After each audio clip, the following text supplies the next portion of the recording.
right. Well, kid you not, we didn't even touch tequila. We don't drink. Nothing wrong with tequila, but today we're bringing you something special. It's something that we've been doing for years. Clay and I, we have a love affair with Central America, Mexican dish, and as you know, Mexico, the country itself, boasts of various and a huge amount of variety of different dish.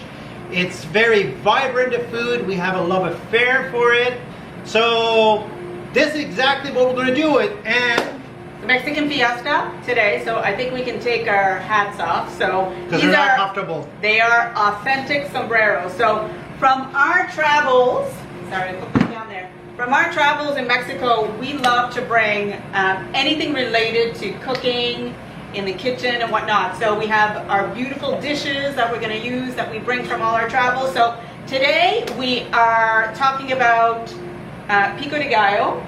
We're going to whip up something very fast, no cooking required today. Bruce is going to give his great tips again for certain things in the food. So Mexican food and some of these simple ingredients are really mind-blowing when it comes to the flavor, the punch that it gives. So we are freestyling, we don't measure, and this is the beauty of it. So you don't measure and you put the more stuff that you love. So we're going to make a pico de gallo, a bean salad, avocado salad, and a ceviche, and just some different tips for you guys to get going. So first, we might as well start with the pico de gallo. Pico de gallo is a salsa, so it is a fresh salsa, and you can make it so many different ways, but we make it just roughly chopped, tomatoes, onions, cilantro. And cilantro is good for what, Bruce? So well, there's various applications for cilantro, right? But cilantro, not just the aroma and the flavor. Before I go to the nutritional tips, I remember I brought Claudine to some cooking class to a very authentic place in Mexico. And I'm not a fan of the big city, that's personal. We love to visit the cultures, the small village, the farms. But this lady, I was saying, what's so aromatic? Well, she says, well, come over, I'll show you. So she had a bunch of cilantro. And rule number one, you always want to rinse your cilantro. But what she was doing, she was basically, I figured, well, is this some sort of religion practice? But she was basically squeezing it like this around the house and the kitchen. And it would give this beautiful aroma. So we start doing this. I just done it about 45 minutes ago, and you still can smell the aroma of cilantro. For the health benefit, number one on the list, it has all kinds of antioxidants. It's an antidote to mercury. It binds and chelates neurotoxin very well, as we know with the environment, where it's cadmium, lead, but especially mercury. It does a wonderful job, and it's good for thyroid because it's very high in selenium. now, cilantro is one of those that you hear a lot of people that say they either love it or they hate it. So you hear people say that it tastes a little soapy. But we just love the taste of it. So, and it's really here, it's very appropriate, it's fresh, it's the summer, it's really hot here. So this is our part one of our Mexican Fiesta. Watch till part two what we've got in store with all these different things here. So we're gonna get going with our pico de gallo. So again, we're gonna share the recipes after, but it's so simple, you almost don't need a recipe. So we're gonna start with our beautiful Mexican dishes that we have here. So really all it is tomatoes, onions, cilantro, Bruce loves the jalapeno peppers, and lime juice, a little bit of salt and pepper. So this is remember I would make that for you all the time. Back in the days when I used to compete as a bodybuilder or into sports, it used to be one of my favorite dish. Claudine just nail it down the recipe. Now, this recipe is very, you can complement many dishes with it. Whether you want to have it with fish, whether you're vegan, whether you're vegetarian, it's excellent for breakfast. You can have breakfast burritos. So you can really make a big batch and use it to complement a lot of your dish. Now, these ingredients we're putting right now, they're not just ingredients. You know, if you look at tomatoes, it has lycopene, but when you do tomatoes and you put a little bit of acidic, like lime juice and lemon juice into it, it enhances certain actually reaction, so your body will have more skin protection. It basically becomes almost those tomatoes, once you mix them together, as if you're using sunscreen protection of 30. Yes, I kid you not, there's science on this. So there's a boast of benefits. It's good for your blood pressure. You get the onions, which are high in sulfur. People are not talking about sulfur enough. Sulfur is amazing what it does. Good for your blood. It's good for cardiovascular disease. It's good for cancer prevention, right? And it tastes delicious. It tastes delicious. So I put a little bit of onions, but here again, you freestyle. So if you want more onions, go for it. Now, we are very particular, and Bruce, we brought a dish here to say, to talk about this over the course of anything that you make, because we're going to use a lot of lime juice in this, right? So anything that's acidic, like tomatoes, you know, everybody's finally fully aware on the dangers of plastic, what it does to our hormones, what it does to obesity, what it does to mental health.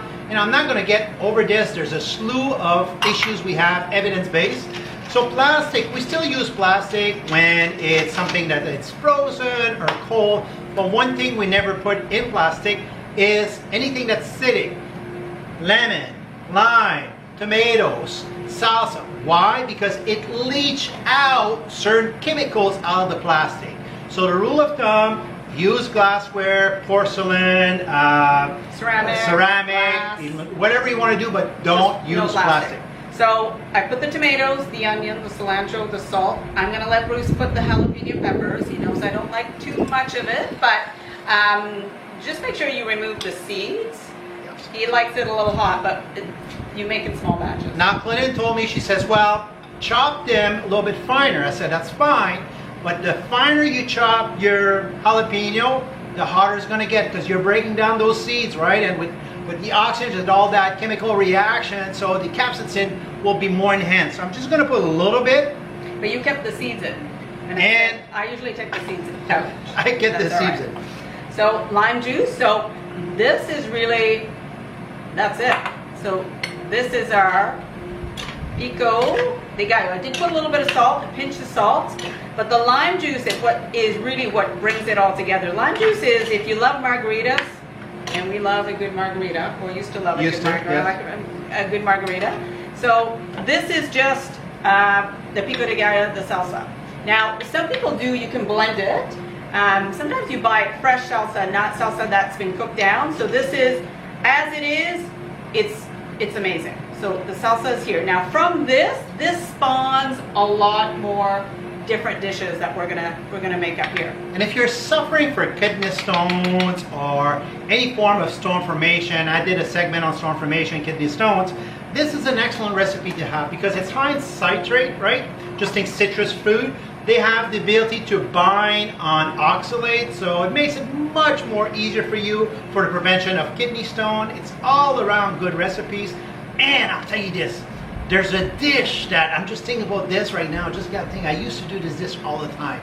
You know what? When we get our trout, so I would get around foil paper and put a little bit of this on it in the oven.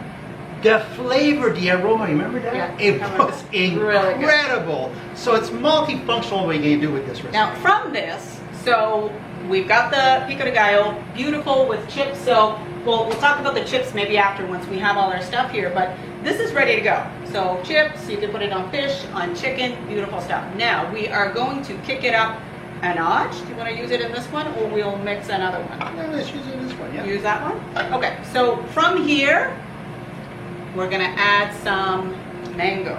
Mango or pineapple, but we've got mango here. Yeah, and there's two species of mangoes. We have the Alfonso mangoes, which is a little bit sweeter. I'm surprised we're still getting it because they're shorter season. And the second species of Alfonso, it's called the Kent Alfonso. A little bit rounder. I'm not trying to do promotion for Kent Building. It's called Kent, K-E-N-T. Has a different form of flavor, the fiber, but again, it's just a great complement, especially if you're kind of, oops, I've spiced it up a little bit too much with my jalapeno, so you put a little bit of sweet into it, and it's just a great complement to have. So that's another salad. Go ahead and put some mango in there. Now, in the meantime, I started another pico de gallo, but this is where it is so versatile. So I've got one quickly made up. We pre-chopped a lot of these vegetables here. So from here, I like to make a bean and corn salad. So from that, same mixture. Bruce just put the mango in there. So it completely changes the flavor. So you've got the same base, but then you've got that sweetness. And there's so many styles of salsa. I mean, some will put a little bit of coconut milk, they put all sorts, cucumber, all these fun things that you love. It's amazing, right?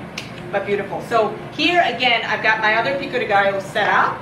I'm just gonna put some corn. So we've got some corn. It's really important to get organic though, right? Non-GMO. Actually, I've always been at the forefront of telling my clients, don't eat corn unless it's organic. First of all, there's too many reasons not to get technical with the environment, what's doing with our planet, what's doing with the farmers. But you have a different profile of nutrients.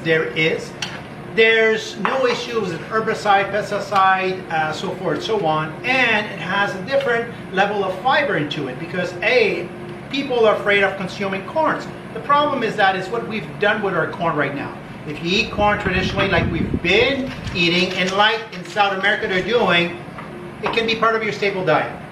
So that's on the corn. So I'm going to kick up a little bit more cilantro because I love it. But then comes the black beans. So you could probably use all sorts of beans, but we love the black beans with the tomato, the combination. Sometimes we made a black bean dip, but black beans, talk about the legumes, how good they are once you add them in here. And this could be just a side dish. So not just for chips and stuff, but you can eat this as a salad just by adding the beans to it. Now we're always talking about the omega-3 fats for cardiovascular disease, and you know what? And beans are recognized for their fiber. If you eat too much all at once when you start, you might have power parts. Build yourself up a quarter cup at a time. But beans are an excellent source, not just of mineral, of B vitamins. You know, B vitamins have a host of many benefits it does, and especially right now, this is the time of year that you want to start basically storing your body with all those good nutrients, because I've always say it's like saving for the rainy days. Flu season is in a couple of months. This is the time that you want to start eating those foods so they boost your immune system. You have to see how beautiful that is. So it's really, really delicious once you add the beans into it. So the only thing I think it's unfair to you is if you can hear us good, we have all the technology to deliver, and I wish you would have the aroma right now, because the aroma flirts with your palate.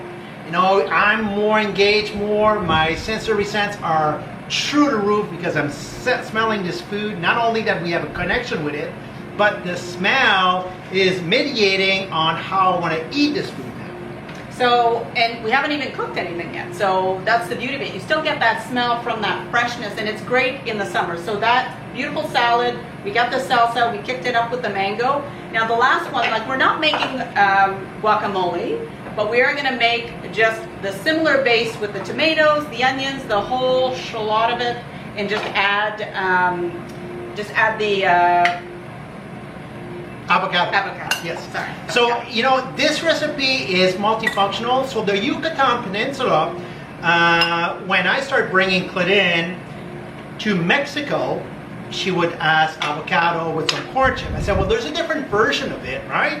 There's the authentic version of it, and as we evolve, and also there's more tourists going to Mexico, they came into mashing it. So we're going to give you the version before you mash it also. This is the traditional one, and it's very simple.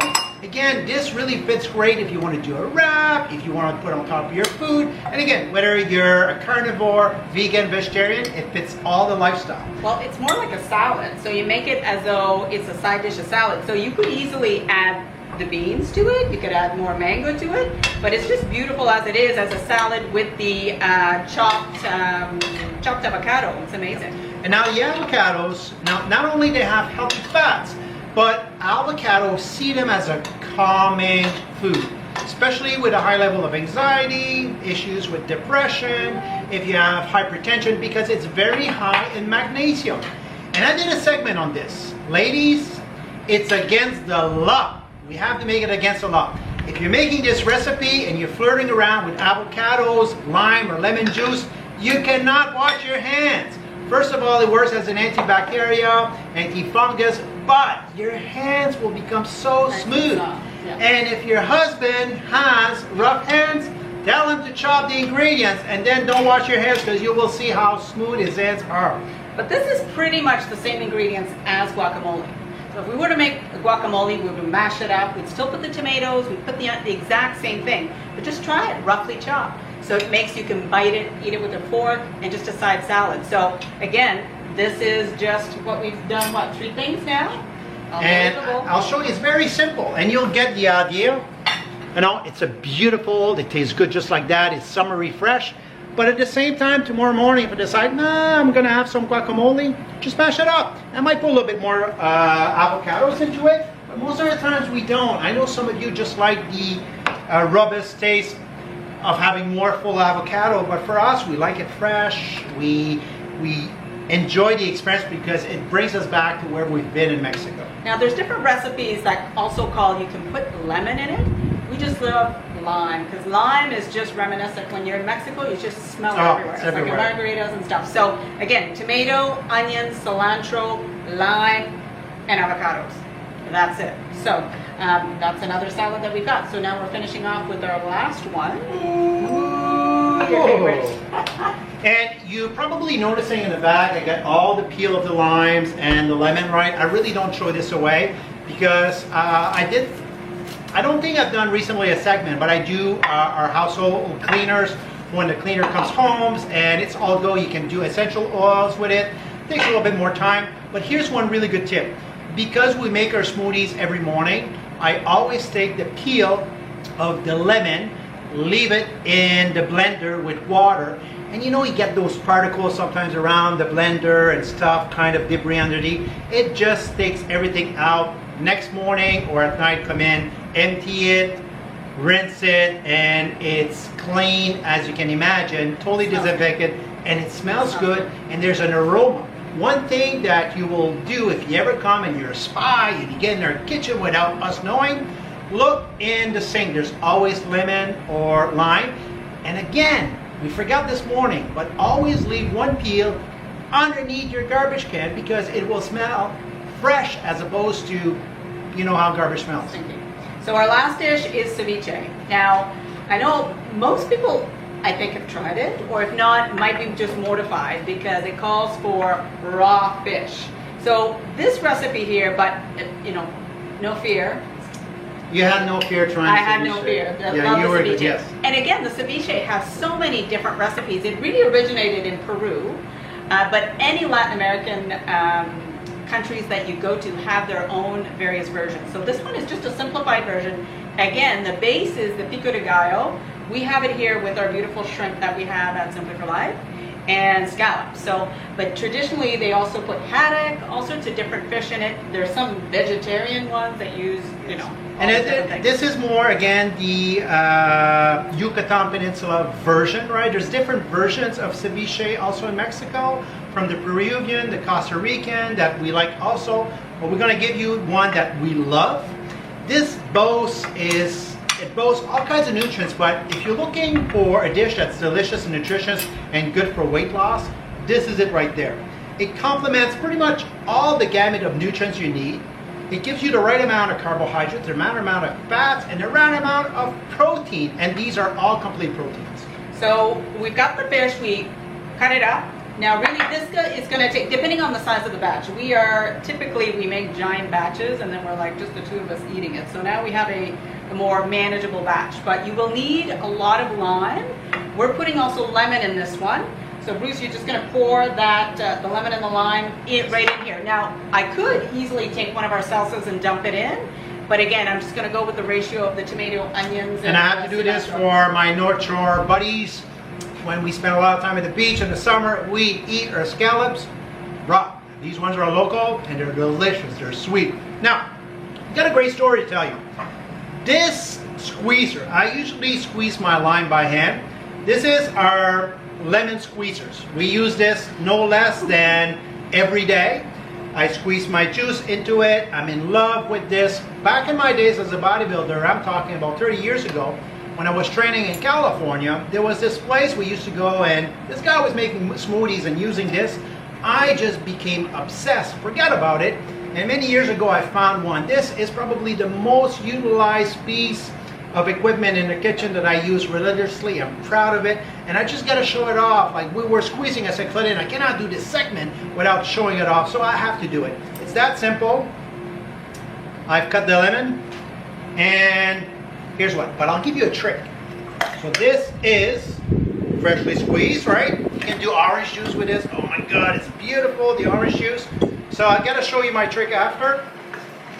Now, because the skin has certain compounds and oily compounds that has extreme benefit for the prevention of cancer, inflammation, what I will do a double up.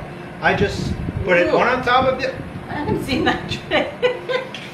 Well, it's because I do the smoothies at 5:30 in the morning. Smoothies. Yeah, he makes the smoothies. I squeeze it, I just let it sit. So I'm gonna get the fragment even more, but super high in antioxidants because of what I'm getting from the skins right now.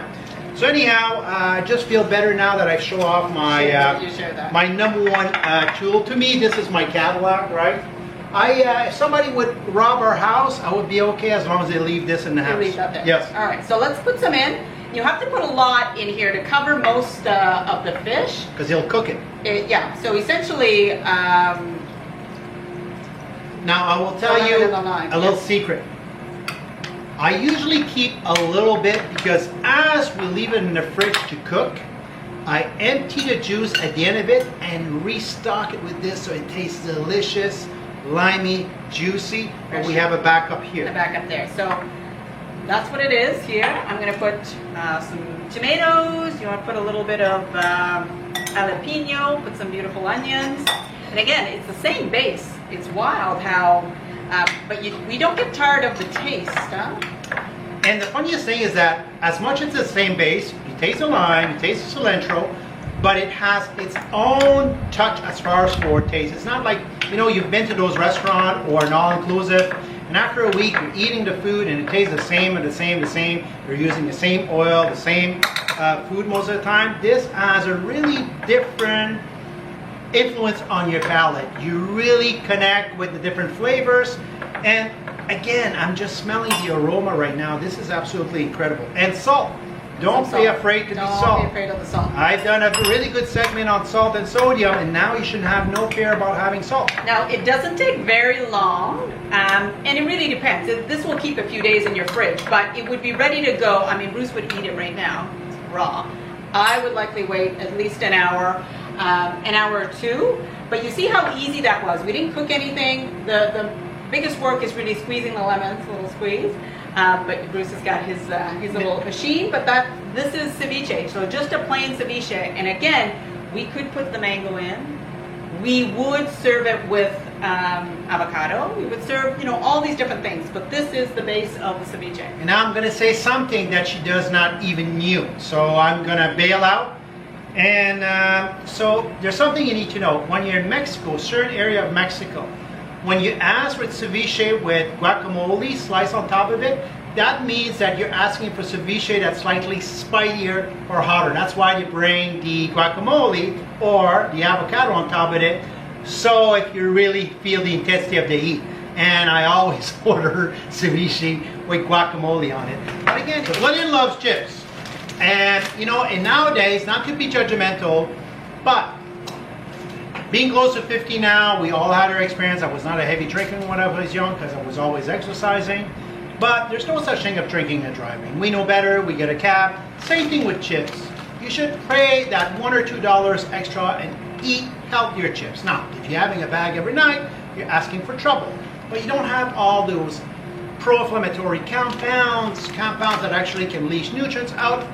I'm a big fan of sprouted or fermented, but sprouted chip. Why? Because some of them can boast up to 4,000 more nutrients for you to be consuming, and having these guys working with you to increase your metabolic rate, to increase your immune system. There's so many functions. So home, this is pretty much the only one we have. Sometimes Clinton will bring the sriracha, or she has other chips, but when it comes to complement, and there's another dish we're going to show you. I'm going to bite my tongue right now with these. It's absolutely incredible. It's one of our favorite from when we have guests or sports teams coming over, when we host them in the barn. Simple, absolutely amazing. Yeah. So chips, the sprouted ones, so these are available at our market. So it becomes, you know, the ingredients is the quality of it. So there's no guilt here. Got all this beautiful dips and stuff. Like we made a lot of food here, so the staff is going to be happy when we bring that to them this week. But there you go, guys. Here is our pico de gallo, ceviche, bean salad, guacamole salad. Beautiful stuff. No cooking required. But again, the key is for you to think outside and freestyle. So again, we use the mango. We could have used pineapple that we have here. Cucumbers is another very popular one that they use in this kind of stuff. So, and heat it up. So you can use the hotter the better if you like. We didn't use garlic here, but sometimes they do. I don't think you need it. I think it gets lost with it all. We do every now and then, but the last couple of years we haven't used garlic at all. We haven't used garlic at all. So that's our part one of our Mexican Fiesta. I hope you give this a try at home. Leave us your comments, any suggestions. If you've made your own kind of style of this, please share with us. But we love sharing our kitchen with you guys, and hopefully sharing a few tips that Bruce, the Nutrition Geek, provides. And don't forget, right? You are a lifeline. Please like and share. Tell your friends. We truly believe in the art of knowing on how to influence your palate, because the minute you start flirting with your palate, that's when you transitional into making better shift with your food, right? Traditional food has been a staple part of our diet. It's not a fad. It's always been there. We just want to revive it and make it simple for you, but at the same time that it has a positive influence on the rest of the family. Because if we can convert you to take the pledge or challenge to try these recipes, and you have somebody else eating at home, we know we have positively influenced you. So thank you so much, and don't forget, like and share us. Until next time, take care. Eat well.